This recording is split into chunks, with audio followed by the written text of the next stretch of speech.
Friday morning means a time for One Tank Trips, and this morning we're going to the Johnson County Museum, if you didn't know that exists. Yeah, Deja Jones shows us how we can gain a better understanding of the county's history there.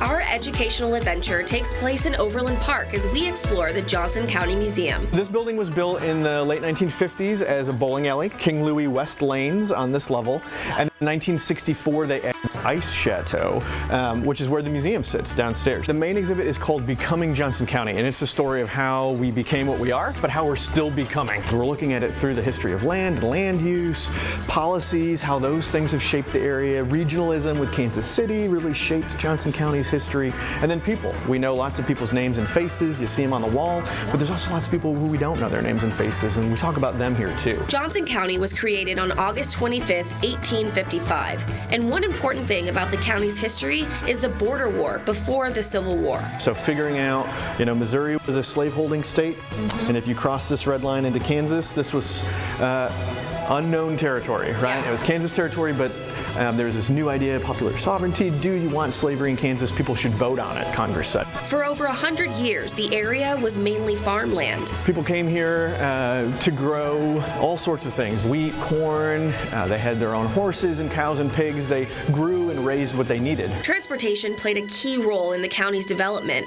We can see the impacts and growth throughout the museum as we go from farmland to the railroad system to now becoming a place for people to settle down and live. So you could have a garden plot, you could have some goats and chickens, but you could get on that streetcar and be downtown in 40 minutes. Many of those people who moved to Johnson County hoped to find the American dream.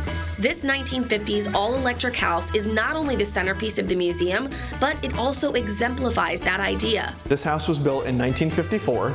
It was a model home for the Kansas City Power and Light Company, advertising an all-electric future.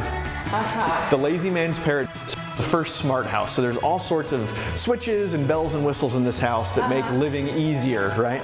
Okay. And so 5 families lived here in 1954 and 1994. Like real life? Real life, they lived here. I talked about special switches. Yeah. So this one controls the TV. Oh, what's happening? Pretty fancy, right?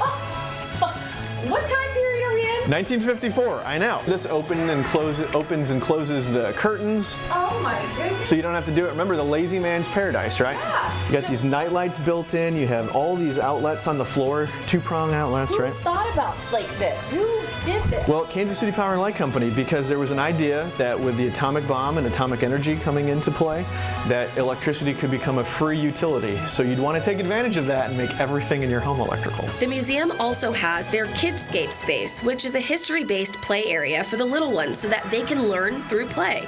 There's also a rotating exhibit that dives deeper into topics surrounding the community that you can explore as well. So go ahead, learn some history, and check out the super cool all-electric house at the Johnson County Museum. For One Tank Trips, Deja Jones, KSHB 41 News.